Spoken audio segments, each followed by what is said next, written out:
मेरे सामाजिक परिवार के सभी सदस्यों को यथोचित प्रणाम।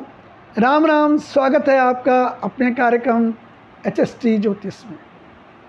दोस्तों, आज हम एक ख़ास टॉपिक पर चर्चा कर रहे हैं और ये टॉपिक है उन नौजवान लोगों के लिए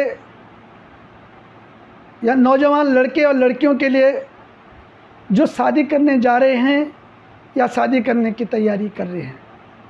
मेरी आपसे रिक्वेस्ट है कि जब भी शादी करें तो कुंडली देख करके करें, वो भी जन्म कुंडली देखें और साथ में नवमांस कुंडली भी देखें। तो आज हम इसी बात पर चर्चा करेंगे और इसी टॉपिक पर बात करेंगे। लेकिन वीडियो में जाने से पहले मेरी आपसे एक रिक्वेस्ट है, जिन लोगों ने अभी तक हमारे चैनल को सब्सक्राइब नहीं किया है, प्लीज़ चैनल को सब्सक्राइब कीजिए, लाइक कीजिए, शेयर कीजिए, वो कमेंट्स के द्वारा हमें बताएं कि हमारा प्रोग्राम आपको कैसे लगता है। दोस्तों, आज हम चर्चा करेंगे मैरिज के स्टेटस को लेकर के कि मैरिज के स्टेटस को कैसे देखेंगे। तो सबसे पहले मैं आपको एक चीज़ बता दूं, जो आपकी जन्म कुंडली है उसमें जो 7वां भाव है, 7वां भाव हमारे मैरिज को रिप्रेजेंटिव करता है। 7वां भाव दाम्पत्य जीवन को देखते हैं, 7वें भाव से डेली वेजेस को देखते हैं और 7वें भाव से पार्टनरशिप को भी देखते हैं।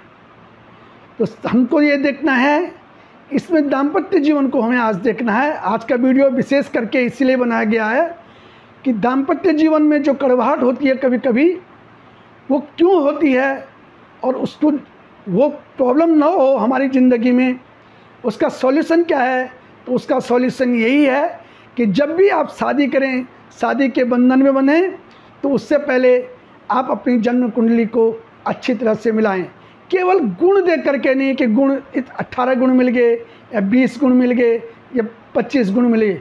गुण से सिर्फ हम जो आकलन कर सकते हैं वो 25% का कर सकते हैं कि आप अपनी नेटिव कुंडली में, माने D1 में जो जन्म कुंडली है, उसमें 7वें भाव को देखते हैं कि 7वें भाव में कौन से ग्रह बैठे हुए हैं, 7वें भाव का जो स्वामी है वो कहाँ बैठा है और क्या कौन सा कोई ऐसा ग्रह तो नहीं है जो सेपरेटिव टेंडेंसी लेकर के बैठे रहते हैं, जिनका जो चरित्र होता है वो अलगाववादी होता है, जिनका गुण जो है वो अलगाववादी होता है।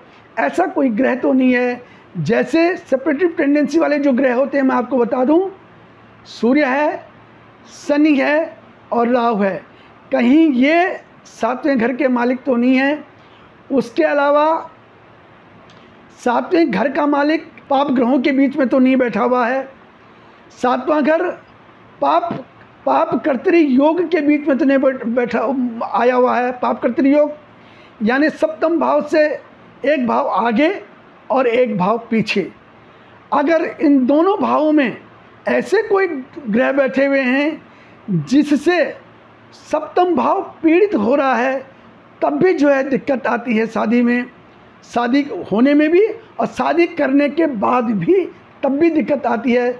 उसके अलावा जो तीसरा पॉइंट होता है वो 7वें भाव का जो कारक होता है शुक्र, उसकी स्थिति को देखते हैं कि कहीं शुक्र डीमेज तो नहीं है। अब इसी चीज़ को हम नवमांस कुंडली में देखेंगे कि नवमांस कुंडली में जो लग्नेश है उसकी स्थिति देख लीजिए।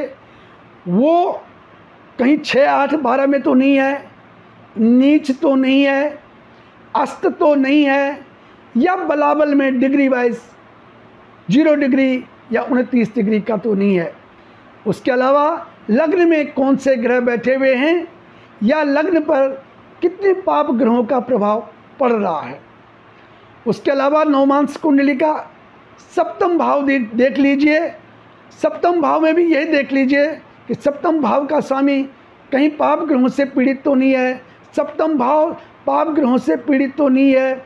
उसके अलावा 7वें भाव का स्वामी कहाँ बैठा हुआ है, नीच तो नहीं है, अस्त तो नहीं है, 6, 8, 12 में तो नहीं है। ये सब चीज़ें अच्छे ढंग से कैलकुलेशन करने के बाद ही जन्म पत्री को मिला करके देखना चाहिए, तभी जा करके हमारा दाम्पत्य जीवन सुखमय व्यतीत होता है। दोस्तों, आज के एपिसोड में इतना ही। अगले एपिसोड में फिर आपसे चर्चा होगी। तब तक के लिए बहुत बहुत प्रणाम।